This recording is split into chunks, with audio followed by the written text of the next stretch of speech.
All right, what's up, everybody? It's Clear Path Podcast back after a long hiatus. We're here to talk about our 2023 preview. We're going to shoot out a couple videos before the season starts, and we're going to start this week with our power rankings of all the teams in each conference. So, Nick, what do you think? What are you expecting for this season? I think this is I think this season is going to be pretty unique because I think this is going to be one of the last seasons where we have real parity in the league and real competition. You had the Cavs finals and the Warriors finals where every year it felt like we kind of knew what teams were going to go in it. And now it's like all these teams are loaded and all these teams think they're going to make the playoffs or expect to make the playoffs or hope to make the playoffs. I mean, there's really only a couple bottom feeders in each league. And with expansion coming up too, the league is going to start to get diluted. So I think it's going to be a really competitive year. And I think the theme is going to be parity, where all these teams are kind of competing for, all these playing spots and playoffs. So I think it'll be a good year.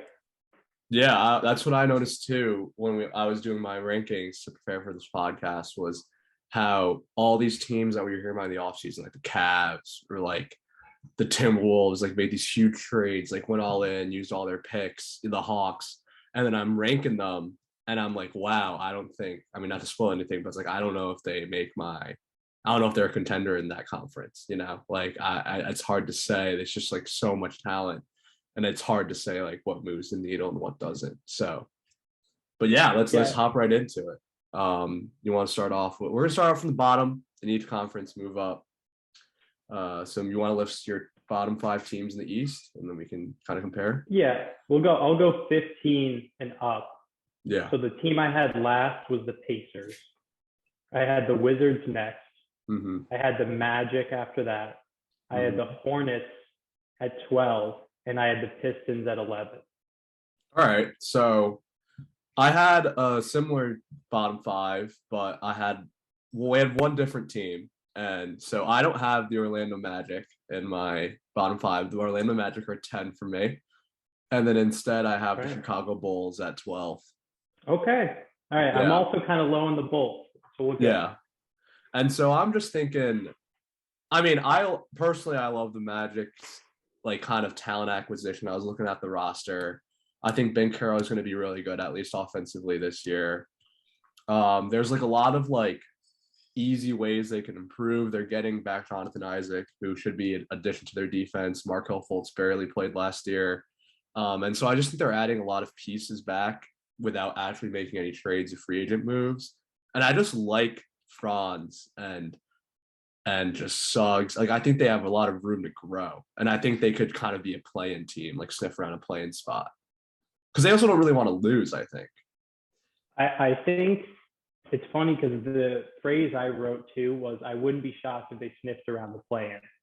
I think Paolo's going to be awesome. I think we kind of saw, I know Summer League, whatever, but in Summer League, we kind of saw that Paolo is the guy for this draft, for sure. Mm-hmm. Yeah. Chet might have been, but Paolo's going to be awesome. So you have Paolo, you have Franz, and you have Suggs. Like, you feel pretty good about that. You got a lot of NBA players on this team. Yeah. The reason I didn't put them higher and I had them at 13 was because when teams make the playoffs, you usually have a year before the year, right? Before they really make a good run, you start to see them like win a lot of games at the end. And I just don't think the Magic have that. I also think they're starting to get into the territory of, even though not all the guys are that good, there's kind of too many guys here where just at guard, you have Fultz, Suggs, Cole Anthony, Hampton, Harris, and Ross all want to get time. And like, I don't know why Gary Harris is on this team, but that's for another day. So yeah, I think sniffing the play-in sounds right to me. I'm not as high on them as you are. Sure. I get it. I think that when we're talking about a team like the Magic, who were one of the worst teams in the NBA last year, if we're talking that they got too much talent, that's a great problem to have. That like immediately vaults them for me. I get what you're saying. A lot of times when you're looking at depth for these kinds of teams, you're kind of comparing it to the starters. So it kind of feels like they have a lot of depth, but in actuality, they just have a lot of guys who are about the same. They just don't have like a set rotation. But I think actually Jalen Suggs seems like a pretty obvious candidate for most improved. He wasn't that great shooting last year. Oh, wow. Okay. I think that he had a really disappointing season, all things considered.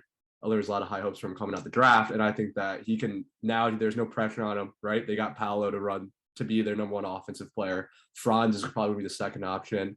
So Suggs is coming in. He's got to run. He's got to run point like he's Tyrese Halliburton or Chris Paul, and that should be way more manageable for him, And he's got Fultz there. Like he doesn't even have to be. Like he's got so much around him, so much support, easy growth. I think this team can take a step. I hear you on Suggs. I think it's definitely a better role for him having to initiate less. I'm just not sure he's like that good.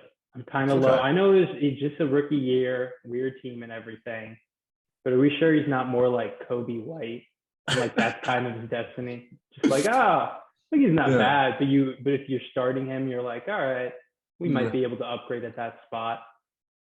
Yeah, well, we'll see as the season goes. But I mean, besides that, our bottom five, I think, is pretty similar. Obviously, I had the Pacers last, the Wizards right after that. Then I had the Pistons, and then I had the Hornets and the Bulls. So we're pretty similar. I mean, it's pretty obvious which teams are not going to be good. I think there's not too much to say. It's just like a lack of talent, I will say though, with even with all these teams, and we're both on the same page of comfortably putting them in the bottom. They have a lot of. It's not like past years where these teams actually have a lot of NBA players. Like the Pacers are not necessarily they're a bad team in relation to other teams this year. You go Halliburton, Hield, and Miles Turner and Duarte, and then if Mathurin can give them anything, then you're like, all right, that's a competitive team, and the Pacers don't really tank like that. So yeah, if they trade those guys for Westbrook or whatever, then they're bottom feeders. But that's a team that's going to compete. The Wizards have Beal and Porzingis, so that's a team that's going to compete. Like there's not really many pushovers in the East this year. Yeah, well, I part of the Pacers being last for me is I'm factoring in that Turner and Hield are going to be gone by the trade deadline. And I think they will bottom out just because of how great Wembanyama's looked, and they're clearly in those sweepstakes. So, but I get it. Like they do have a lot of NBA players, which honestly is hard to say. Yeah, I think it makes sense for them. The better move for them is to trade those two guys, but with the Pacers, they just don't really ever bottom out. And if there's ever a year for it, it's this year, right? To try and get Wembanyama. But I don't know. I think they hold on to them for a little bit longer than you think they should. And they're like, I don't know, maybe we can get a 12 seed. Like, let's go for it, Like, yeah, I can see them doing it. And it's also Rick Carlisle as the coach. He's not really like a development guy,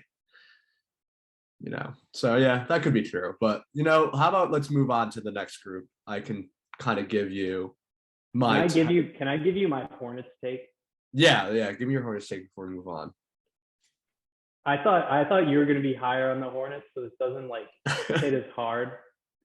But there's a lot of weird stuff going on with the Hornets that I want to talk about. That's fair. So they fire James Borrego, who I thought was a pretty good coach. Yep. Dealt a tough hand with. Let's be honest, there's not that much talent on the roster. No. And Hayward is always hurt. And missed on a couple picks. So you fire Borrego. They signed Kenny Atkinson is going to be the coach. Backs out, goes back to Golden State. And they rehired Steve Clifford. Who's not good. Objectively. Never has been a good coach. Not a development guy for young players. Hates young players. It's the equivalent of going back to a bad ex, right? Yeah. You're like, I don't know, it's comfortable. Like he knows how to get to my place. My family likes him, he's good with the dog.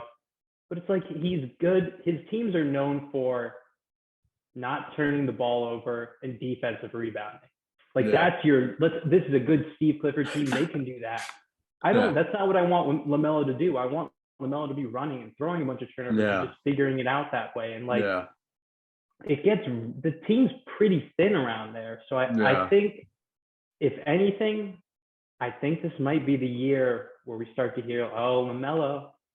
Oh man. Charlotte. It's a small market.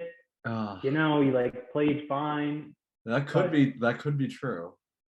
I mean, that's not a bad take at all.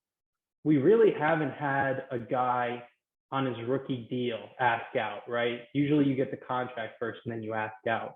If there's any guy to do it, it's probably LaMelo to do it, right?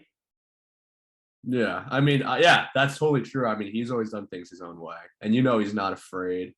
And he, sniffing around all-star spots. He's definitely a star in the making. And I wouldn't say Steve Clifford is the guy to kind of show him.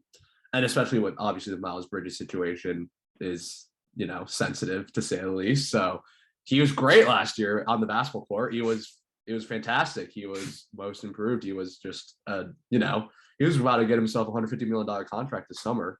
And so losing a piece like that, regardless of what happens, you can't imagine he's coming back the same. So that's also a huge loss.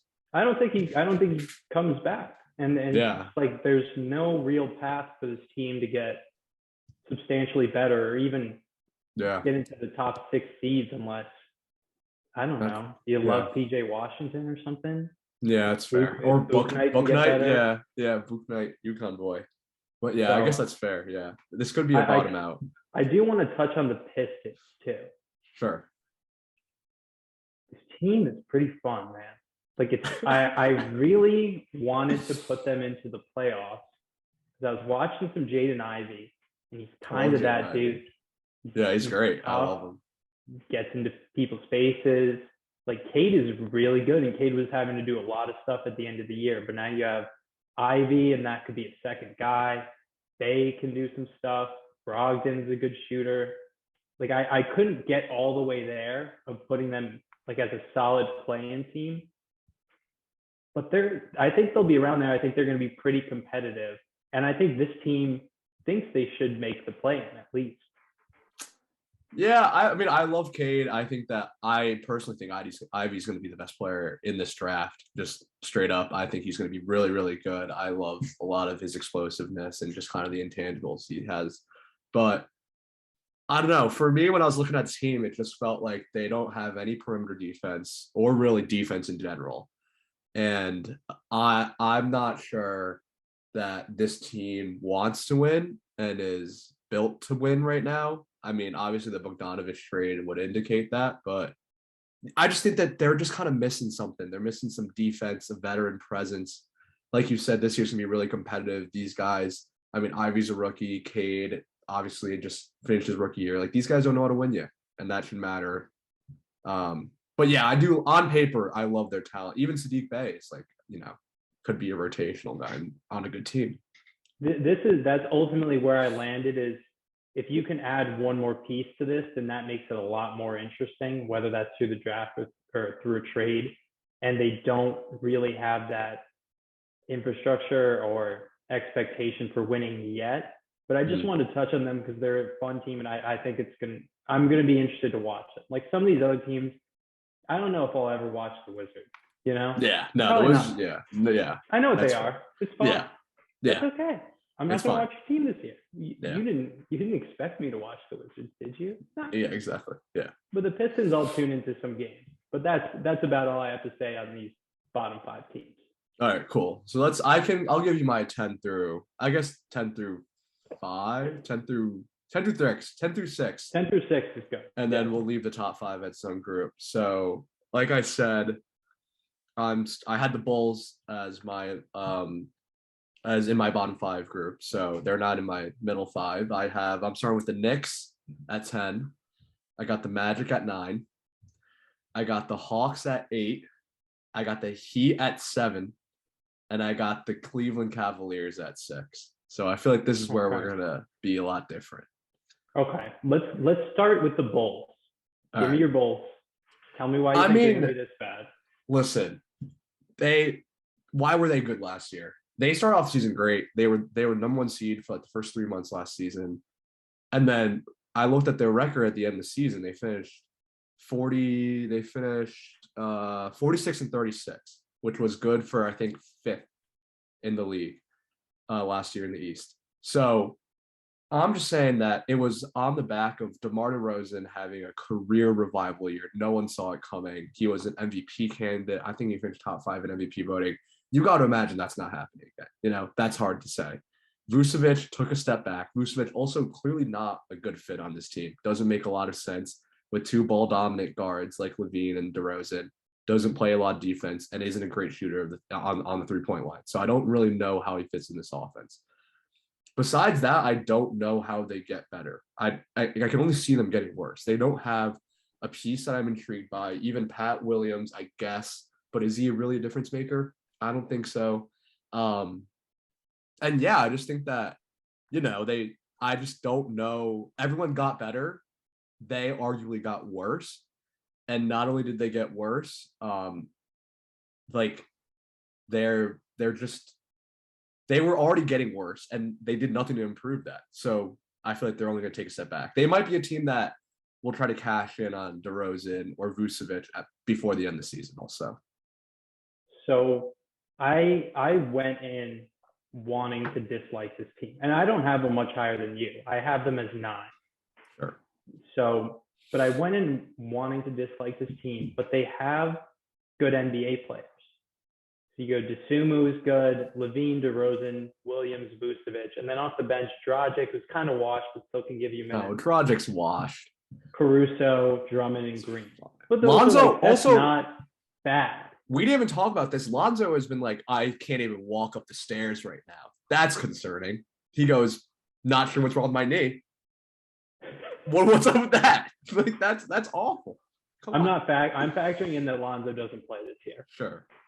And I think, like you said, you're never going to get that season from DeRozan again. So the team overachieved. They looked like they were in a different league when they played the Bucks, even when the Bucks lost to DeRozan. I think it's more likely that Levine or DeRozan get traded than they make a top 6 seed in the East. Exactly. So I'm on board with you there. I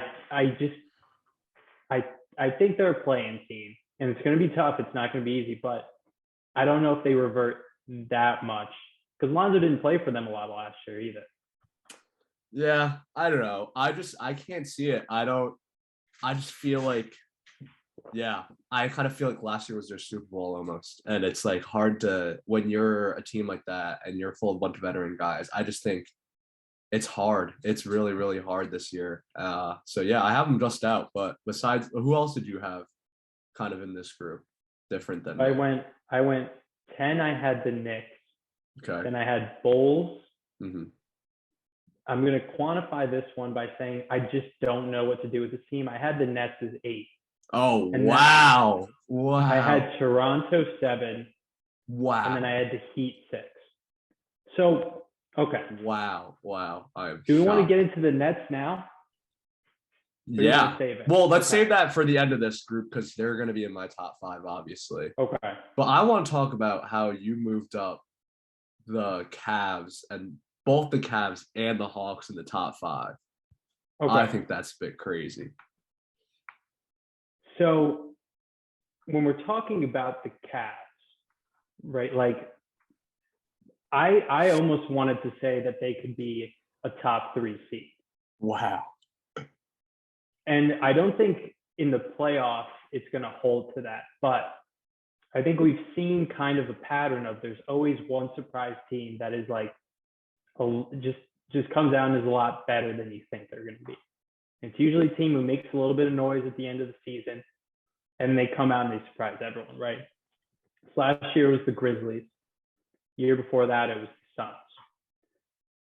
And with this team, they were a 5-6 seed without Allen most of last year. So now you put in Donovan Mitchell to that. Garland's a year older.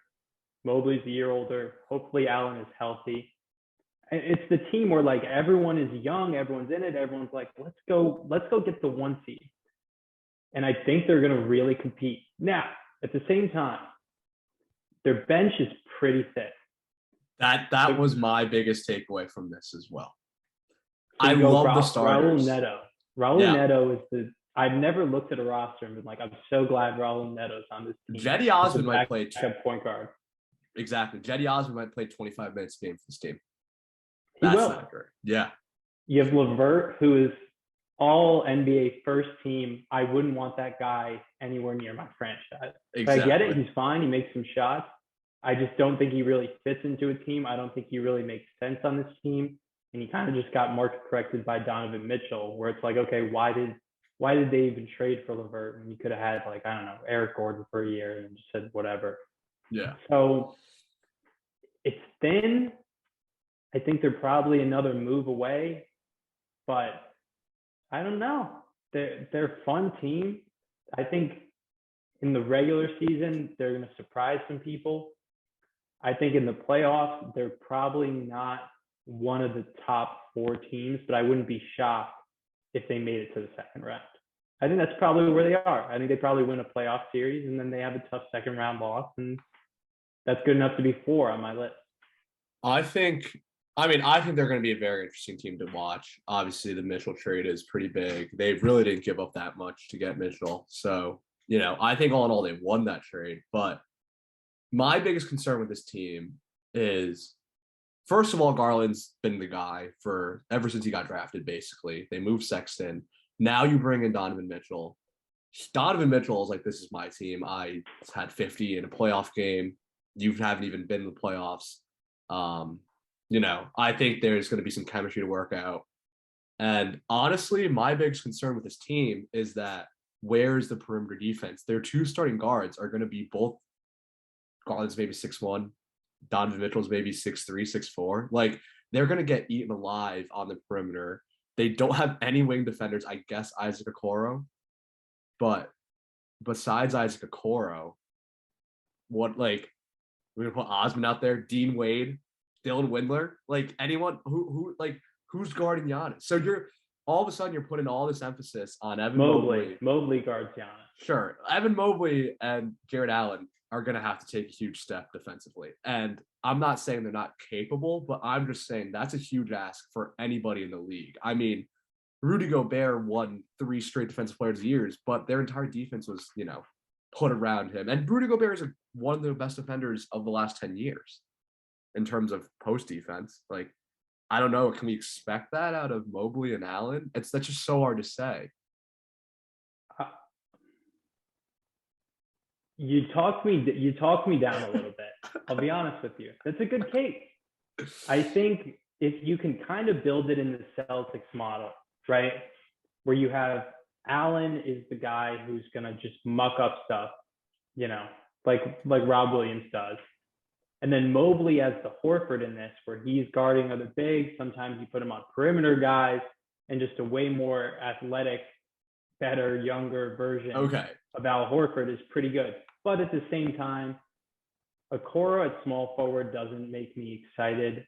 I think, and they don't have the Jays to play defense either. Or Marcus Smart, who just won Defensive Player of the Year. Where is he on the roster? So you talked me down. To them. I think I got a little too excited.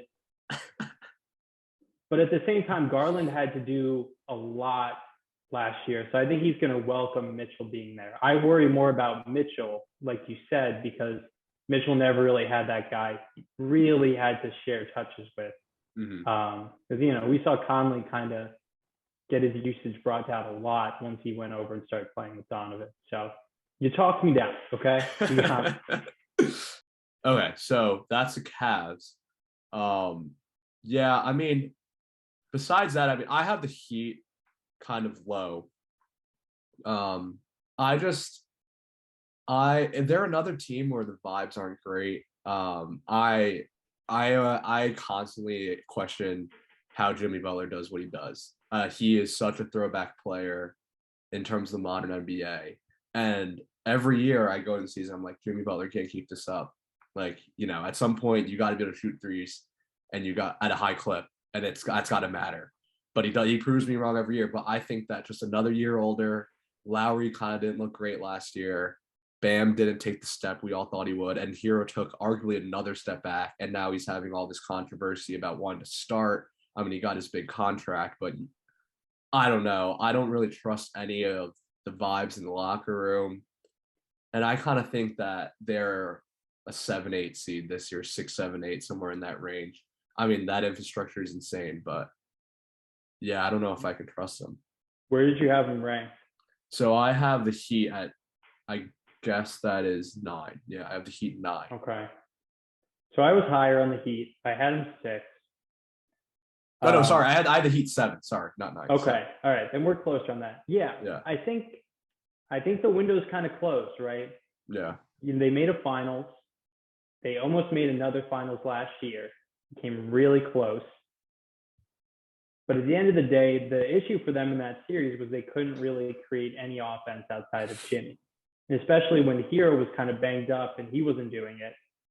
That was kind of it. So maybe you can get Bam more involved.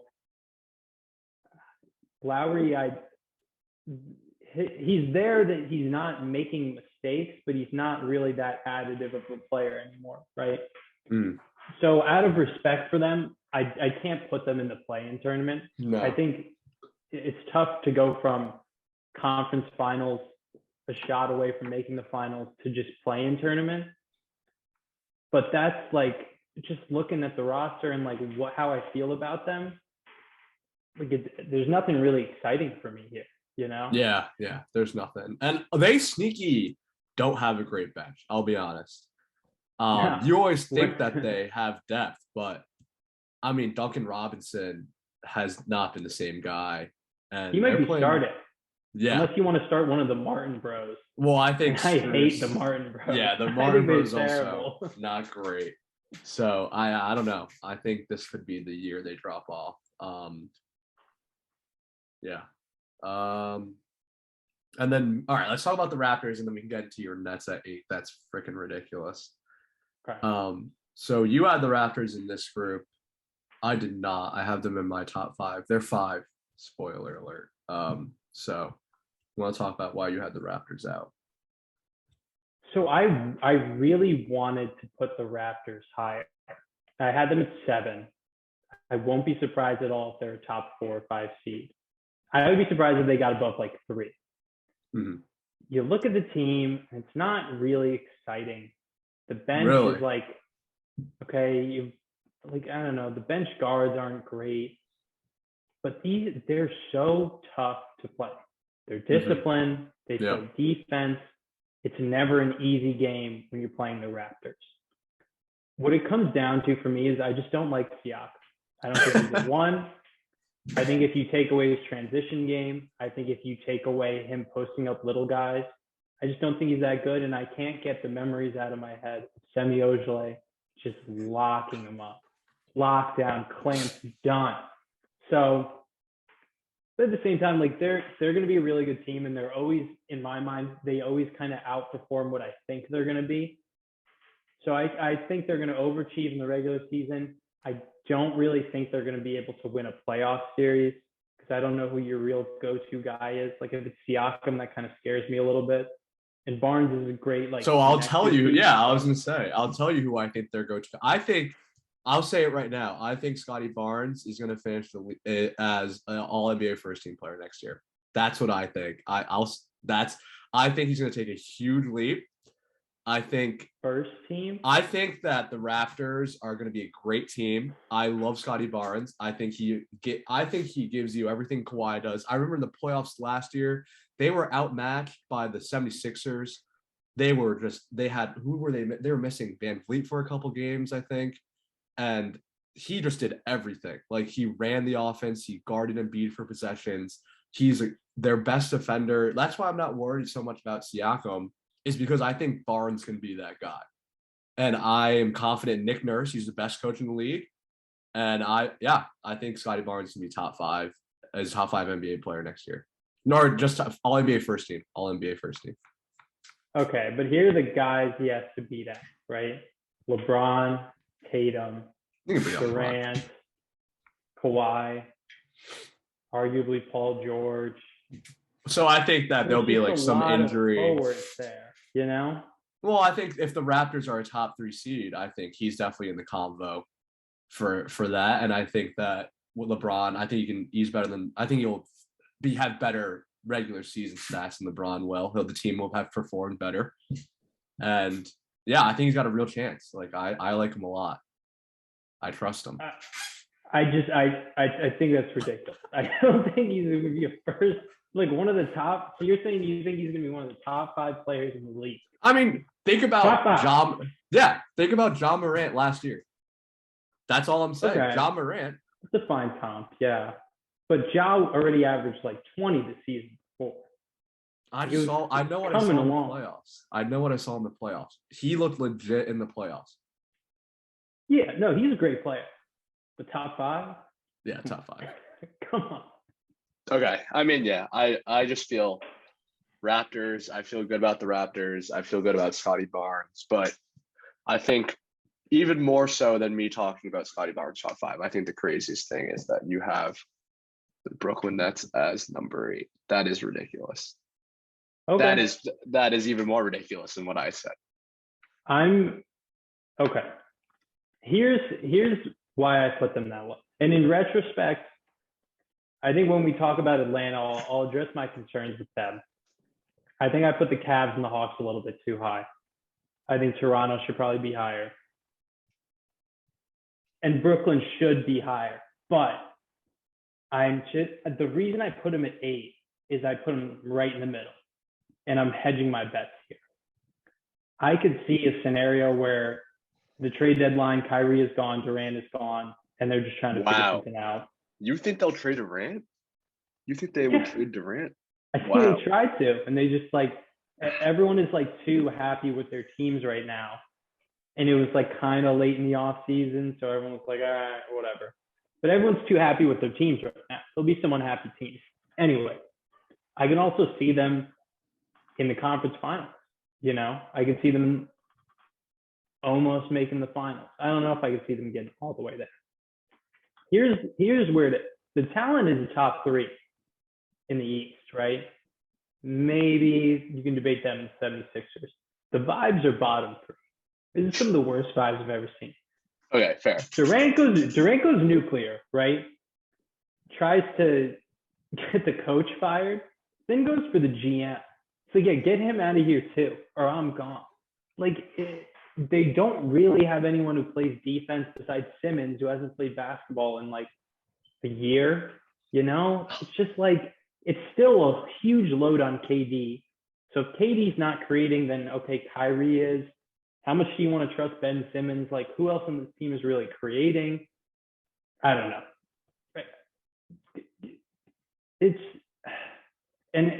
We're not going to have the uncertainty of there's never going to be another vaccine thing, right? Where Kyrie just leaves.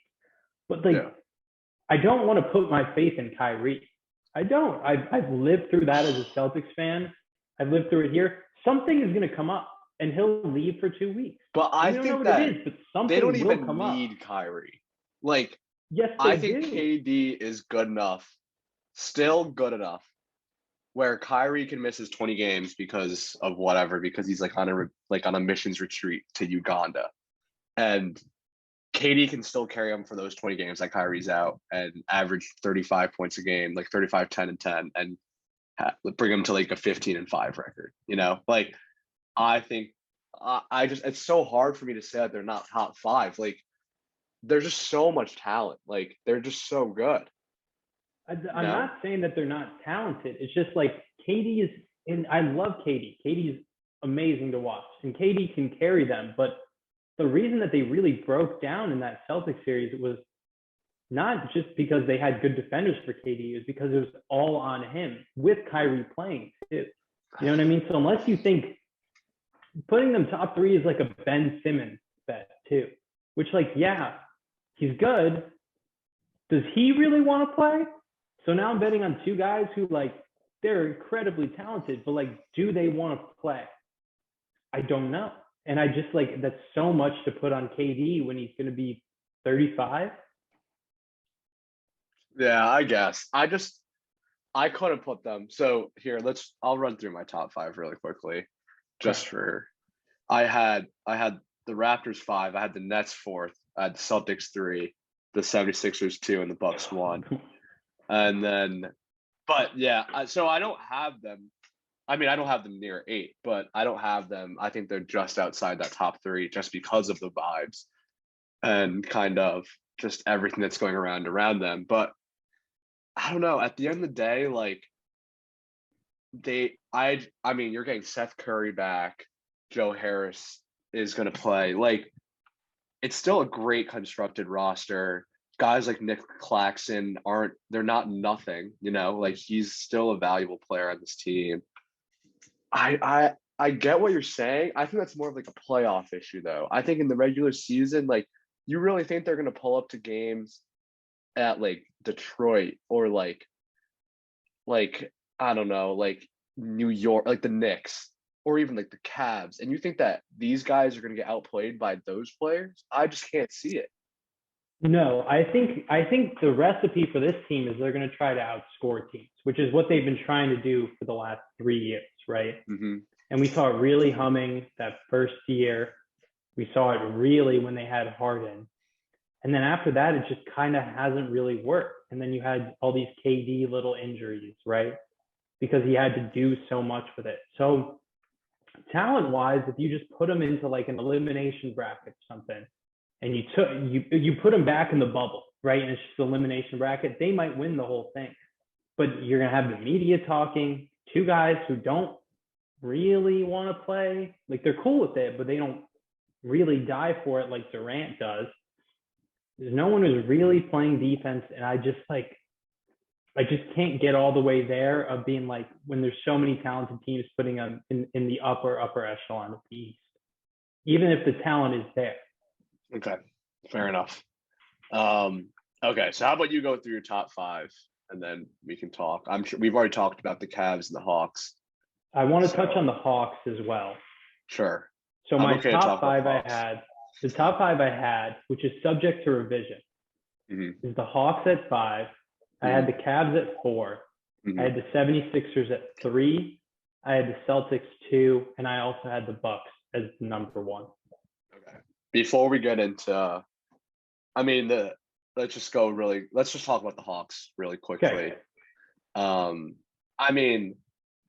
I just don't actually think that the DeJounte Murray trade's going to make that big of a difference. If I'm being completely honest, I understand what they're trying to do. I don't think he's a bad player, but I am not sure how good he can be on this team. Like, I have reserves about how he'll fit in on the offense. I don't know. We haven't seen ever Trae Young play with anybody that deserves the ball as much as DeJounte Murray's gonna. I am not sure how DeJounte Murray's gonna do on an offense that's so one person heliocentric, revolving around a single person. So I'm worried about that. They lost Herter. That's not nothing. That's a real rotational guy. He started for them. I think a lot of it's on DeAndre Hunter's got to take a step. John Collins is the most tradable piece in the NBA of anyone not named Miles Turner or Buddy Hield, I guess. You're just asking for a lot out of like Onyeka Okongwu, these guys that we haven't seen do it. And I think their big trade in actuality is not that big of a deal. They traded a lot to get him. And I think the Spurs did really, really well to do that. But I'm not sure he's actually that good. So I did have a lot of trouble with this kind of Cavs, Hawks, Heat, Toronto, and Nets group, because I could see any one of them being a 4 seed. I can see any one of them being in the play-in, in the lower part of the play-in. And I agree with you. I think DeJounte, his stats were inflated from playing on that Spurs team where, we're going to talk about them in part 2, but that is like, it's rough. It's worse than you think when you look at the roster. But I also think DeJounte helps a lot in that Trae doesn't have to really guard some. You can put him on the second guard and just stick him in the corner and try and scheme around it. I don't think Trae is really going to change, but I think that's fine. I think you have DeJounte and Bogdan to like create shots. I think DeJounte is a really good connective piece where he's more of a get a triple-double guy than he is, try and score 25 points. I think the book is still out on DeAndre Hunter. I'm not sold on it. I don't know. They just have solid pieces. I think Trae Young is still going to be good. Like he's still going to get close to averaging 30, and on any given night, he can get hot and beat the other team. I think DeJounte adds in some consistency there. And so I don't think they're really that great of a playoff team. But I think DeJounte Murray helps a lot. Does it make him a championship team? No. It was a tough all-in beat. But for the pieces that were out there, unless you could have gotten Durant, that's probably the best fitting piece for that. Yeah. Yeah. I mean, yeah, I think he makes some sense defensively next to Trae Young, just because he's a big guard. He can guard a lot of the matchups. That'll be tough for Trae. But I don't know. I don't know if he's actually that good. Like that's I don't know. We haven't seen him play on a real winning team. All those years where he's putting up stats in the Spurs, like you said, wasn't a great team. I just need to see it. And and before I see it, honestly, on paper, I don't think it's going to be that special. So I think he's good. He's a good player. He's a really tough dude, like a really tough player. He tries really hard on defense. He gets steals. Like he does the things that you need him to do. I think the Hawks also last year kind of had the too many guys problem. Too many people, and not everyone's happy with their minutes. And now it's like everyone's going to get plenty of minutes. I don't know what is Frank Kaminsky going to like cause a stink in the clubhouse because he's not getting 12 I think that they game? should get rid of John Collins. I don't understand why he's still on the team. I'm not going to disagree with you on that. Onyeka and Kongwu and trade Collins for another wing, a defensive wing, like Wave Hunter. But I think if you they play together the last 5 minutes, but then if you take off Trae and then you just have DeJounte and Collins out there, then you feel pretty good about like the offense not cratering when Trae's not out there. And they were the number one offensive team last year. So now you throw in some defense and kind of everyone has a more solid role and knows what they're doing every night. I think that's a pretty good team. I think we're kind of underrating them because it's just like Trae's like bad hair and like isn't that likable, Sure. I think you have them probably at their ceiling. I probably have them at their floor. So yeah, they'll probably end up somewhere in between. But all right, let's get down into it. Our top three. So I mean it's the same three teams. Obviously, it was gonna be these same three teams.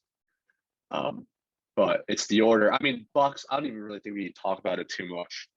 I think they're by far and away the best team in the conference, but I think they probably should be the favorite to win the championship. Giannis, Chris Middleton, Brooke Lopez, Drew Holiday. They got the infrastructure. Consistency has mattered the last few years. The Warriors, the Celtics got in the finals. They know each other. They know how they play. There's not a lot of new pieces getting added in. I just think that they're the best team. Giannis is the most unstoppable player in the league. So I don't know if we need to say much more than that. I'm with you there. The only hesitations I had about this team is that Lopez, Holiday, and Middleton are all starting to get up there in age. I don't think Grayson Allen is good, like at all. I just don't think he's good. Connaughton is good. Connaughton's Grayson Allen's good enough on this team. He's good enough. I'll just say, like, in that Celtics series, when they played the Bucks, every time Grayson Allen would shoot, I was like, let's go. When Connaughton shot, I was like, this dude's gonna end our series. We're gonna lose to Connaughton. Well, I mean, both of them were shooting so much because there was no Chris Middleton, which we would presume is not going to be an issue. True. I also, from that series, have a lot more respect for Drew Holiday. I mean, people talk about, I've seen stuff that he wasn't good in that series. No, he was ridiculously good in that series. He was great. He was arguably better on defense than Marcus Smart. He was. Yeah. Marcus is a little bit overrated as defender. But regardless, like Drew he had too much on his plate offensively, but still he made some ridiculous shots. And then it really comes down to Giannis. He's starting to hit that LeBron level. I don't say that lightly, where it's not that he's going to be the second greatest player of all time or anything like that, but when you put him on a team, that's a top 3 seed. Yeah. Done. Yeah. 100%. I feel the same way. Especially coming off a year where he missed the playoffs. Like if there's anyone who I would want to bet on, it's Giannis. So I think they come out of the East this year if they can keep everyone healthy. I think they're probably still a guy short on the bench unless you're pumped about Javon Carter or George Hill. I like Javon Carter. He's fine. Yeah. But all right, yeah. I think that's fair. All right. That's all we got to say about the Bucks. Let's do Sixers. Okay. And then we can talk about the Celtics. Got it. I honestly, between the Sixers and Celtics, we're kind of splitting hairs here. You could talk about the Celtics being too. They just made the finals. They got one of the most talented rosters in the league.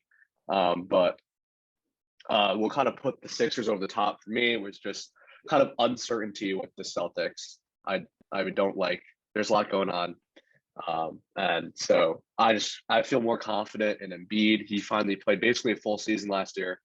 Haven't seen that out of him. That's great. Harden apparently has lost 100 pounds. Don't know how true that is, but he definitely looks a lot better. I don't believe it any year. I don't believe it either, but he does look really good. I think Tobias Harris will get traded, probably for maybe DeMar DeRozan, something like that. Like I could see something like that happening. I think that there's consistency now. They traded for Harden like halfway through the season. That's never going to work out. That never ever works out. He's been there a full year now. Harden looks focused. Embiid still MVP form. He could win MVP this year. So I like that. I like the stableness. I don't have to worry about anything besides Embiid tweaking his foot. So I'm on the same page with you here. Embiid is a notch below Giannis, in my opinion. And he doesn't stay as healthy. But like when that dude has the ball, like as an opposing team, you are terrified. Like as a 100%. fan, I'm like, I don't know how we stop this guy. 100%. I think their offseason was good. I think it's a little overrated. So you get Montrezl Harrell. Okay. We know he's not great in the playoffs. Tucker is like the first couple games of a playoff series, you're like, this dude, like, why does this guy get paid more for what he does? Yeah. Because he's just everywhere. He's like he kind of wears off his impact as the playoff series goes on. And you're like, okay, he's going to shoot like a couple corner threes, like whatever, it's fine. Melton fell out of the Grizzlies playoff rotation. So Still Niang, like him though. He's fine. Niang is sneaky the best player off the bench. Like he hits some threes. He has good chemistry with Embiid. Like sneak. Good D. He plays good D. I think what it comes down to is like Embiid is going to be great, and Embiid will win a couple playoff series on his own. In terms of beating the Celtics or beating the Bucks, which is the two teams you're going to have to go through, I just don't trust Harden. Like I don't know how many times we have to. He's a great player. I know sure he's in shape. Yeah, whatever. I think like I've seen him time and time again in the playoffs where he just doesn't want the ball, and you can tell. Like he doesn't want the ball. He and it's like it's hard to be that guy. It's hard to be the guy who like at the end of the game everyone is looking at and is like, all right, dude, come on, do something. And yeah, he can dump it off to Embiid, but like I don't know. I think you need two guys who are just like, lack of a better term, like motherfuckers who are like, give me the ball. I want to take the last shot. And I don't think Harden is that guy. And that's why I have him a tick below the Celtics. I mean, but we also haven't even talked about Tyrese Maxey, yet. And he's also going to be who is a motherfucker. Yeah. And I'm not saying he will get to like, you want this guy to take the last shot on your team. I think Embiid's going to have to be that guy through and through. And, that comes with its own flaws when your big man's got to be the guy. That's real tough. But Maxey's probably going to take a step up, like we might see a Maxey that's pretty close to the James Harden level right now. You know what I'm saying? And if you get two of those guys, that's a whole different thing, in my eyes. Like that's a step up. So I don't think it's crazy to say that Maxey might be better than Harden at the end of the year. Oh yeah. I don't 100%. Think it's crazy. I think kind of like, I mean, you had the whole Morey ball and everything where they're just giving it to Harden and it's great regular season success. The best Harden might be when he's the third best player on the team. Oh yeah, and which he can be, honestly. And distribute. Like he was unbelievable when he was the point guard for when they had Kyrie and Durant there. Yeah. So it's 100%. Like that. If Maxey really takes that step, and Harden can just kind of like move the ball around, like that's a really tough team to beat. And I think you're at that point you're splitting hairs between them and the Celtics. 100% still on top. I agree. I 100% agree. So let's get into it. Let's get into kind of the Celtics. My team is falling apart. This is definitely the lowest we've been on the Celtics. I mean, just in terms of feelings about the team. Like we're recording this at a time where, I mean, if you recorded this 4 months ago, 5 months ago, we would be slapping ourselves having this team. I had this team third. This team probably would have been the conversation to be number one team in the East, But I mean, at the moment of recording, Ime Udoka situation, not looking great. Every piece of news that comes out gets worse and worse. Tough look for my guy Ime. Yeah, Tough Ime, who's look. an integral part of that team. Their interim coach is this guy that was coaching D2 ball like 3 years ago, just coached out of the G League. Not great. You don't like to hear that. I'm sure he's fantastic. I don't doubt his acumen, but you're going from a guy that played in the NBA, that worked under Pop, carries a weight in the locker room. Now you're going to a guy that was just coaching D2. That's not going to have the same thing. On top of that, we got Robert Williams knee surgery. Not great. He's out first couple months this season. Al Horford, another year older. He looked great last year. I don't know how much longer he can do that. And Grant Williams by the end of that season, Grant Williams and Derek White by the end of the playoffs, they got exposed. Okay. They looked great for a couple of games in the series, but we clearly saw Draymond got in Grant Williams' head and Derek White made maybe 4 threes in the entire playoffs. So we got a lot on Brogdon. I love the Brogdon trade. I think Brogdon's really good. You just can't stay on the court. And Gallo would have been a great piece had he not just torn his ACL. And I guess there's a lot of Sandhauser buzz, but we don't really need to get too much into that. But that's just kind of how I feel about the team. I feel very low on them. But at the end of the day, just made the finals. 2 of the best young players in the league. Defensive player of the year. Can't be that low. So, yeah, I think they have a high floor is what you're alluding to. Because even if you're low on them, you're like, okay. So, okay. So they make the finals, and you're like, okay. The offense got really stagnant at the end. So, okay, what do we need? Okay, you get a guy who can create, right? Play a little defense. So you get Brogdon. Perfect role for that. At least that, as long as you can stay healthy. What else do you need? Okay, you need a guy who can shoot a little bit. Maybe get someone who gets hot and can score 16 points. Get Gallinari. I'm like, what? We're going to the finals. We're going back to the finals. Everything goes wrong. Everything that could have gone wrong went wrong. Gallinari gets hurt. Ime was so important for this team. He was such an alpha. He would tell Grant Williams to shut up. He would get because the Jays are very low. They're pretty chill.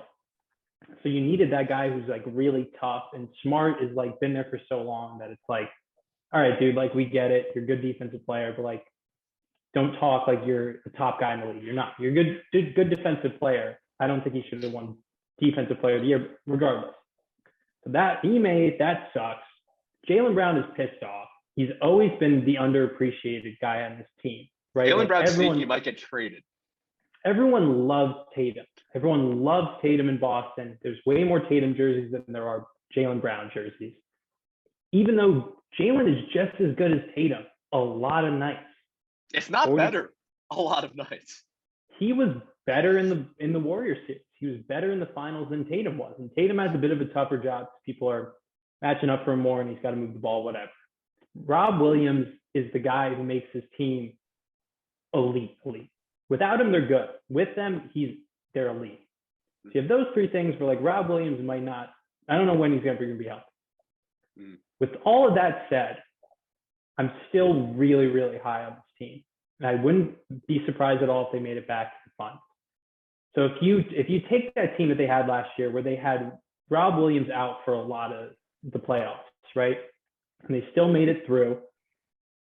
So you take those Derek White minutes that were just horrendous by the end of the playoffs, and you put Brogdon in there, and he takes most of the White minutes. And then now this team's a little bit deeper too. Hauser can shoot some threes. You won't have as many Peyton Pritchard minutes. Hopefully you won't have as many Grant Williams minutes. And you're like, okay, if you can get a big who can be serviceable, when Horford or Rob Williams are out, this team is too good to not be in the conversation of finals at the end of the year. Even with all that stuff going on, all those bad vibes and everything, I think they're going to be fine. I'm nervous about it, but I just think they still get to the conference finals at least. I think as currently constructed, like you said, I think this game has a high floor. But my only caveat is that as currently constructed, it's great. If the first couple months we got no Rob Will, vibes are terrible, this new coach got to come in. If they start off like they did last year, where it was awful, I don't know if they can have that kind of flip like they did last year again. I think those kinds of things only work once. And I think that if things go bad, they'll go back quick. Like you said, Jaylen Brown's been put in trade talks his entire career. He's going to ask out. Okay. I don't think Tatum's immune from getting asked out. I don't think a Brogdon injury is not likely. I don't think, I think if shit hits the fan, it'll hit it fast and hard. And so they do have a high floor if things stay the way they are. And it's really just like a coaching issue. And we got to worry about Rob Williams coming back. But if some adversity hits, we've seen it before last year. This Celtics team does not do well with adversity before Ime Udoka was there. They were mental midgets a lot of the time. They do not do well when they have to work hard. And so that's the only thing I'd be worried about. That's kind of what ultimately put them third for me. But okay. When you were talking about the Celtics, to be honest, like it scared the shit out of me because all of them, these are all very valid points. I'm going to push back a little bit. They really had one bad year, okay? It was the year that everyone was injured. It was a COVID season. It was Brad's last year. They kind of tuned him out. There's a lot of stuff going on. The year before that, it was with Kemba. It was fun. The year before that was with Kyrie. Like, there was reasons. And my trust in the Celtics this year is that they kind of got over the hump. And it's like, okay, you had to get to the finals once, lose, know what that feels like, but you got over the hump and like it's hard to say Celtics trauma because Boston has been very successful, sports teams, but all those years were like, we got really close and it just didn't feel like they had it. For whatever reason this year or last year, it all turned around. Like 2 years ago, for whatever reason, that Jimmy Butler shot would have went in. You know what I mean? Middleton would have stayed healthy. Grant Williams would have missed all those threes. Like it's just these little stuff where it kind of flips. And I have a fear that this team kind of becomes the Suns, where you're like, oh, they missed their window. That's probably the closest they'll ever get. But they're so damn young.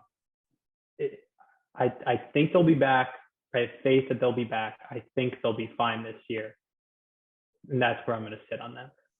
All right. That's fair. I mean, I'm probably overreacting a little bit to just what the news sounds like now.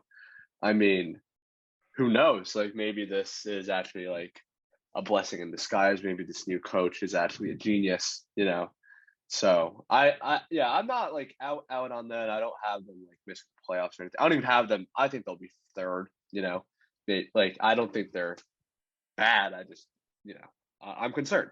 I'm just concerned. So yes, I agree. We're splitting hairs. We're like, okay, are they 2 or 3? Yeah. I have 2 things that I have a lot on the Celtics. I walk around and I think about the Celtics all day. Okay. They're a very big part of my life. I have 2 more things on the Celtics. I'm very worried about the coach. Okay. He was like a finalist for the Jazz job. And it's a small thing, but like in the preseason games that I was watching, he kind of walks around like he doesn't know what he's doing yet, which is like fair. It's a new job. It's a new position. He's never been a head coach before. The second part that really made me nervous is he was clapping a lot. Sounds dumb. It makes me nervous. Like, no, don't clap. He may never clapped. Brad never clapped. Because you're like, oh, guys, good job. Don't fucking patronize them. Like, these guys, the Celtics, you need to get into them and be like, Tatum, like, you're the best. You're the best, one of the best 7 players on the planet. Like, go to fucking work. Marcus, stop. Like, pass the fucking ball. Don't take another 3. Grant, you're not that good. Okay, Grant? Pass the fucking ball to Jalen. Pass the fucking ball to Tatum.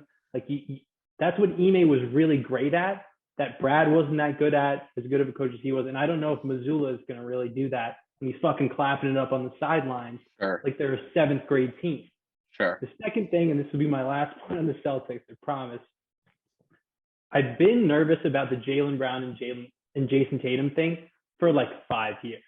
And this is what keeps me up at night, is when they first got into the league together, they were so close and they were like best friends during the summer league, during everything. They went to like concerts together. They were best fucking friends. And something changed that Kyrie year. Kyrie was it was Tatum and Kyrie. It was Jaylen Brown and like Hayward. They were split up, and they've never really been friends since then. I don't know what happened. I don't know if it's just like they're just the two best guys on the league and they both have their separate kind of groups or whatever. It's to the point where like when they high five in games, I'm like, yes, I'm glad they're doing that. And like when like Tatum looks off Jaylen, or like he doesn't do the thing where like you give him a good pass and he goes like this, I get nervous and I feel it inside him. And I think Russillo said this was like, Tatum has "I'm fucking out of here" written all over him. He does. And it makes me really nervous that divide is kind of there. They're not best friends. And if anything, I think I could see Tatum asking out at some point and going to the Lakers. Like, I think it's completely within the realm of possibility. I think Jaylen is the guy who would remain loyal. And we just gave him a big fuck you by trying to trade him for Durant, allegedly. I don't know what to make all this stuff. I might just be too close to the situation.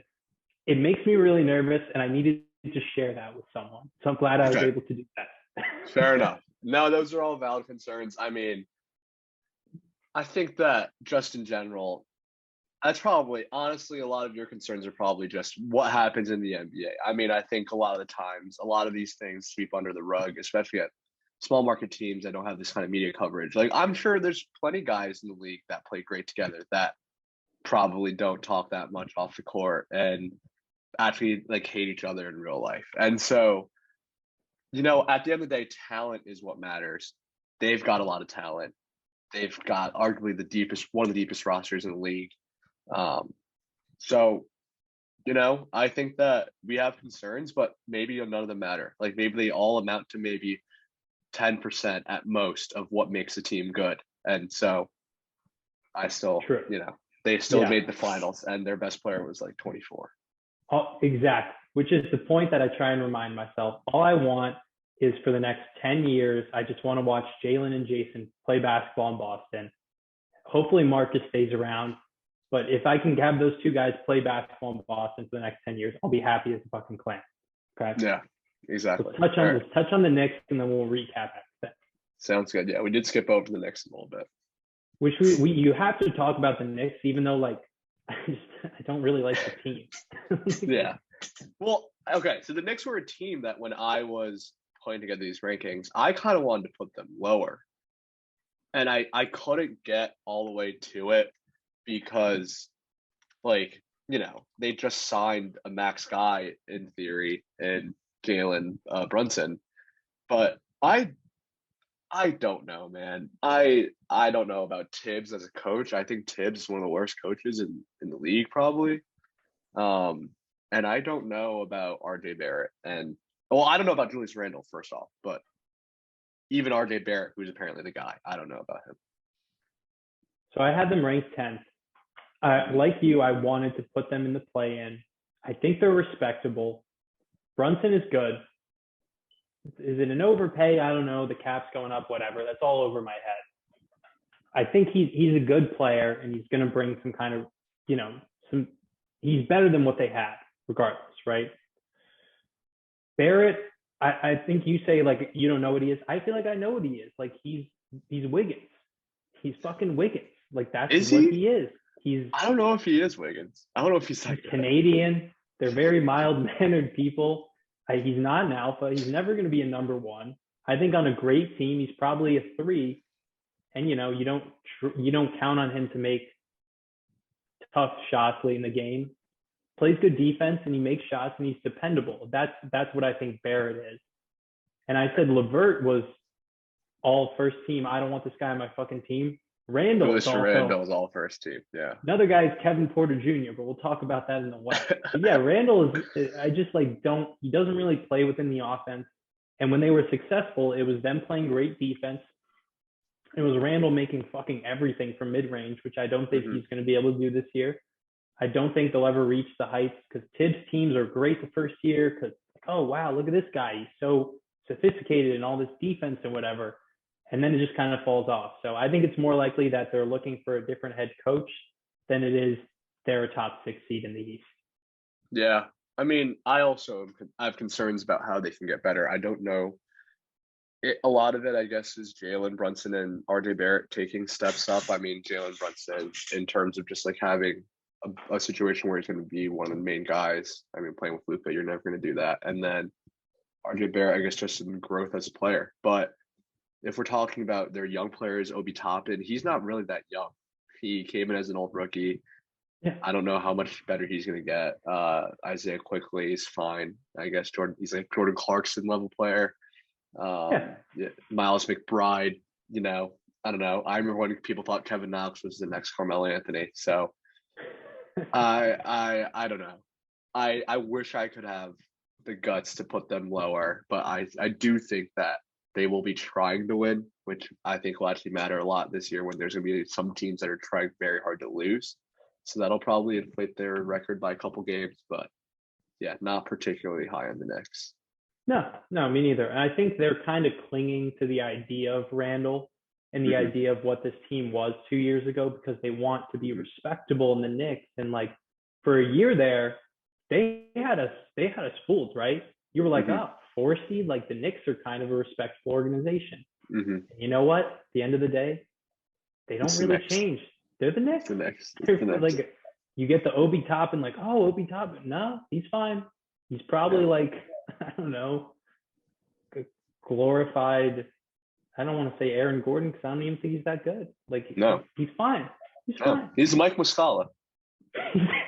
with a better vertical. Yeah. He's good. Eighth man on a good team. Mike Muscala. Yeah. It's fine. So I mean, the team's fine. They're interesting because they're the Knicks, but you look at this roster, there's nothing interesting about it. They arguably have one of the most boring rosters in the league. Yeah, I don't think I'll probably watch some Knicks, but I won't tune into too much Knicks basketball this year. Yeah. Any points, any teams you want to hit on that we haven't talked about yet? No, I guess. I mean, yeah, I kind of got to talk about everything I want to talk about. I mean, I just really love the Magic this year. I think I feel really good about the Magic. I feel the same way about the Magic this year as I did the last year. I felt about the Cavs, and so I just have a good feeling. I think they're going to be pretty good. But how about let's go through our kind of 1 through 15 one last time before we wrap up and move on to the West. I'm going to throw one more question at you. Got it.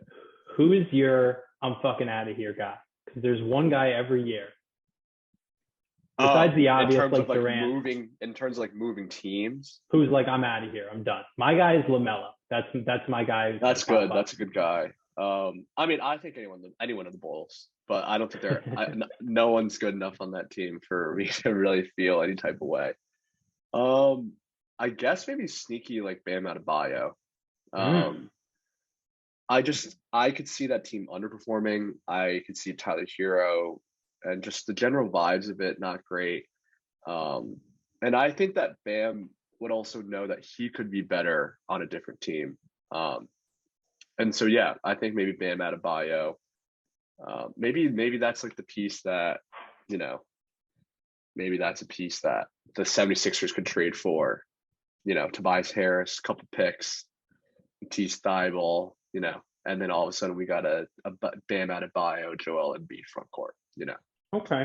I don't think Bam because like I think it's tough to leave Miami. Like that's a pretty sure. You're gonna ask out to Miami to go like play in fucking I don't know Milwaukee. Yeah. That's not a team that would do it. But I think he's kind of mild mannered too. My other guy, sneaky, Trae Young. Yeah, at what Trae point Young. is it Trae like Young, yeah. Trae Young is like fuck? But not this guys. year. Not this year. But I could see it down the line. Yeah. I mean, he's been on the clock for that since he got drafted. I'd say, like, I would say at any given moment, I would not. But that's fair enough. I wouldn't put all my eggs in that basket. No, put it that way. No, okay. Definitely not. All right, let's do it. We'll do. All right, so we'll do it. Yeah, let's quickly run through. I'll list my 1 through 15, and then you can do the same for yourself. Okay. So number 1, I got the Milwaukee Bucks. Number 2, got the Philadelphia 76ers. Boston Celtics 3, Brooklyn Nets 4, Toronto Raptors 5, Cleveland Cavaliers 6, Miami Heat 7, Atlanta Hawks 8, Orlando Magic 9, New York Knicks 10, Chicago Bulls 11, Charlotte Hornets 12, Detroit Pistons 13, Washington Wizards 14, and then Indiana Pacers as the worst team in the East. I have breaking news for you. I changed my list. You talked me out of the Cavs. You talked me out of the Hawks. All right. So I went Bucks 1, Celtics 2, Sixers 3. I think that's like a tier right there. I think that's the easy. real. Easy. I have Toronto 4. I bumped them up. I have the Nets 5. I'm still reserved about that. Cavs 6, Hawks 7, Heat 8, Bulls 9, Knicks 10, the Pistons at 11, Hornets at 12, Magic at 13, Wizards at 14, Pacers at 15. My Orlando Magic. They'll The be my Magic team. will be fine. I'm glad you didn't say a single word about the Wizards. Let's keep it. Yeah, there's no. I don't even want to get into it. Yeah, don't even say anything. I don't even care. I literally don't even care. It's so weird to see the Hawks at 7. Like that's a good team. It's a good. That's team. what I was That's saying at the beginning. That's what I was saying. But I think that it's going to be a lot of injuries. Like whoever gets hurt, that's going to dictate a lot of stuff. Like if Evan Mobley gets hurt, what are we going to do? Like I guess the Cavs are out of the playoffs. You know what I'm saying? Like, well, you talk to teams of like Bucks, Celtics, Sixers, Toronto, Nets, Cavs, Hawks, Heat, and 2 of those teams are going to be in the play-in. And if you ask fans of any of those teams, they'd be like, "There's no way we're in the play-in." And I'm not even mentioning the Bulls in that. We're almost definitely going to be a play-in team at this point. Yeah. So that's So that's fine. Bam Adebayo, come to the 76ers. It'll be fun. It'll be fun. Make it interesting. So I'm looking to guard Giannis. All right. So that's been the East portion of our power rankings. Thanks for listening, and we'll come back with the West and a video coming very shortly. So thanks a lot, guys. All right.